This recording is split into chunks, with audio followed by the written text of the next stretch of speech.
Bara TV, selamat bergabung kembali bersama diskusi publik menatap Lebak ke depan. Silahkan Pak disambung tadi. Satu, mengapa Finlandia? Tahun 2012 ini dunia tercengang. Amerika, Jepang yang notabene menjadi panutan semua negara tercengang. Mengapa? Karena dalam beberapa event perlombaan di tingkat anak usia sekolah mereka kaos semua, kalah semua Oleh Finlandia. Pertanyaan saya, tidakkah akan itu nanti kita besar pasak daripada tiang atau kita melihat standar yang terlalu tinggi? Ada satu kunci yang saya pikir bisa dilaksanakan Di Lebak, yakni pendidikan itu sebuah proses, sebuah mekanisme yang banyak melibatkan berbagai hal. Tetapi ada satu hal yang bisa dilaksanakan di Lebak. Yakni? Misal, ya, dari anggaran pendidikan yang tadi disebutkan oleh rekan saya tadi Pak Imam, ya. Satu contoh yang dilaksanakan di Finlandia adalah negaranya atau pemerintahnya peduli terhadap setiap kelahiran warga negara yang baru. Bentuknya sangat sederhana. Sekolah gratis, beasiswa. Bukan, ini anak yang baru lahir. Ya, yang baru lahir. Ini berkait dengan para pihak juga. Mereka mengirimkan 3 buah buku kepada setiap kelahiran anak. 3 buah buku. Jadi ini berkaitan dengan minat baca. Betul. Iya. Firman langsung senang ini ya. Mudah-mudahan kalau di sini tiap ada yang lahir jangan dikirim beras, dikirim buku. Saya pikir bisa itu. Oke, yang kedua, singkat saja Pak. Yang kedua, tadi berguru ke Finlandia. Betul. Yang kedua masalah penanaman dini terhadap pendidikan. Bahwa pemerintah kita saat ini mendengung-dengungkan golden age, ya, usia emas anak untuk memasuki dunia pendidikan, itu mengapa tidak menjadi daya bidik bagi pemerintah kita? Toh sekarang sudah ada Dirjen Paudni di pemerintah pusat. Jadi pendidikannya diawali sedini mungkin. Betul. Poin yang ketiga saya kira pasti. Poin yang ketiga yang harus menjadi perhatian, usia SMP adalah usia pubertas.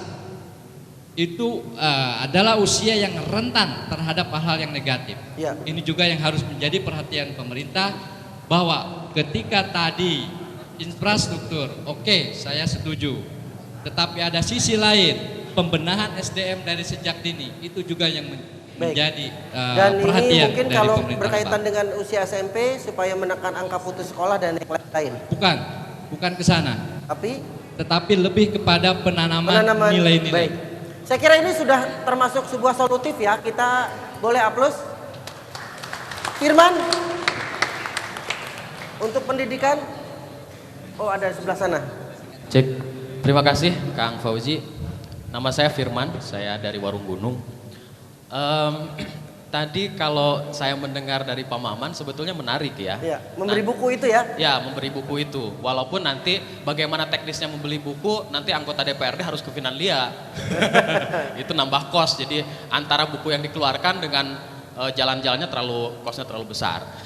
Dan kemudian yang kedua, kalau misalkan 3 buku itu diberikan kepada bayi yang baru lahir, 3 buku itu akan dijual bukunya untuk dibelikan beras atau dibelikan bubur. Jadi untuk Lebak agak susah sebetulnya. Belum. Tetapi saya kira intinya adalah spiritnya. Tetapi spiritnya ya? Saya kira teman-teman yang lain sudah melakukan dan bersinergi dengan Pak Asda II. Saya tidak mau disebut mencakar nantinya. Ya.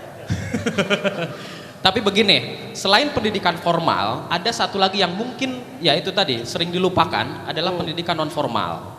Pendidikan non formal yang paling mungkin sebetulnya dilakukan oleh Lebak dengan tempat yang sangat susah dijangkau dan seterusnya gitu ya. Karena gaya non formal itu lebih soft, lebih enak, kemudian tidak merasa bahwa harus selalu di kelas begitu.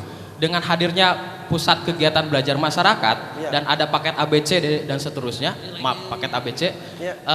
Kemudian ada taman bacaan di situ yang juga non formal, itu sebetulnya akan lebih mudah bisa dijangkau dan dilakukan oleh Lebak dibanding harus terus berpikir bagaimana membuat bangunan, kemudian bagaimana supaya UN-nya naik dan seterusnya, itu berat sekali.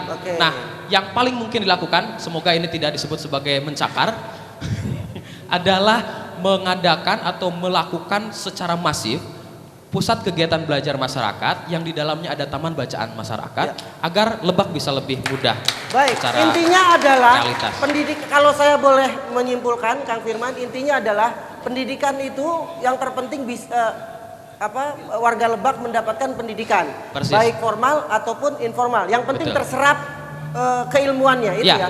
Dan perlu diapresiasi itu sudah dilakukan oleh teman-teman di STKIP Setiabudi Rangkas Bitung. Sudah ada. Sudah membuat taman bacaan. Anda selaku penggiat taman bacaan dan kegiatan seperti ini, pendidikan informal. Menurut Anda di Lebak sudah cukupkah atau memprihatinkan? Di Lebak bagaimana? Kami mendata ada lebih dari 30 taman bacaan masyarakat dari statistiknya. Tetapi ketika kami mengundang teman-teman dari STKIP mengundang pengelola TBM untuk datang, yang datang tidak lebih dari 8 atau 9 taman bacaan. Oke. Tapi sudah ada yang datang, alhamdulillah. Ya. Kita aplaus. Saya kira perlu saya garis bawahi bahwa konteks diskusi publik kita kali ini adalah spiritnya bukan dalam rangka menyalahkan, tetapi spiritnya adalah mencari solusi atau memberikan masukan kepada pemerintah Lebak yang sekarang ataupun yang akan datang terkait persoalan-persoalan yang ada. Itu setuju ya? Konteksnya kita semua spiritnya itu ya. Untuk masalah pendidikan saya kira masih ada satu. Mohon maaf, saya cukupkan satu lagi. Nah, karena ini masih banyak ya persoalan yang lain. Nanti silakan Akang boleh untuk persoalan yang lain. Untuk pendidikan satu lagi silakan. Ya. Terima kasih. Assalamualaikum warahmatullahi wabarakatuh. Waalaikumsalam. Nama saya Tajudin dari Asdampat, pemerintah Kabupaten Lebak. Saya sangat apresiasi sekali tema kali ini yang membicarakan masalah pendidikan sebagai satu bentuk investasi jangka panjang. Di sisi kebijakan, pemerintah Kabupaten Lebak ini sebenarnya sudah sangat luar biasa. Baik dari sisi penganggaran maupun dari sisi target optimalisasi permasalahan yang sedang kita hadapi. Memang dalam membangun masalah pendidikan ini saya kira tidak seperti membalikkan telapak tangan. Yang memang sedang didorong oleh pemerintah Kabupaten Lebak adalah bagaimana membangun tazkiroh daripada konsep pendidikan itu sendiri. Kita lihat Perda nomor 4 tentang Madrasah Diniyah, Perda nomor 2 tahun 2010 tentang pendidikan 12 tahun di Kabupaten Lebak. Ini merupakan satu payung hukum yang sangat jelas. Ini tidak bisa diselesaikan oleh pemerintah daerah. Tetapi ini sudah barang tentu harus menjadi bagian yang harus dibangun oleh masyarakat Kabupaten Lebak. Berkaitan dengan masalah pendidikan formal, saya kira ini sudah sangat luar biasa. Kemudian di dalam pendidikan non formalnya, saya kira ini memang sedang dibangun bersama antara pemerintah dan masyarakat. Jadi yang namanya pendidikan itu tidak ditandai misalnya bagusnya sebuah gedung, tetapi filosofis makna dari pendidikan itu yang memang harus kita bangun bersama. Oleh karena itu saya kira ini forum yang sangat luar biasa. Bagaimana tadi menatap Kabupaten Lebak masa depan, sebab investasi bidang pembangunan pendidikan ini saya kira berhasil itu bisa kita lihat selama satu generasi, berarti sekitar 25 tahun. Oleh karena itu mudah-mudahan semangat konsep pada hari ini juga akan menyemangati pemerintah Kabupaten Lebak dalam menatap Lebak ke depan. Terima kasih. Baik, terima kasih. Ya, pemirsa BRI TV, kita harus break dulu sebentar. Dan sebelum break saya ingin dulu menyampaikan pertanyaan berikutnya yang akan kita bahas. Kalau tadi adalah kendala atau permasalahan yang saat ini dihadapi oleh warga Lebak. Pertanyaan saya berikutnya, kalau potensi, silahkan apa saja potensi yang dimiliki di Kabupaten Lebak dan sudahkah potensi tersebut dieksplorasi secara proporsional untuk kesejahteraan warga Lebak? Kita akan segera kembali setelah pesan-pesan berikut.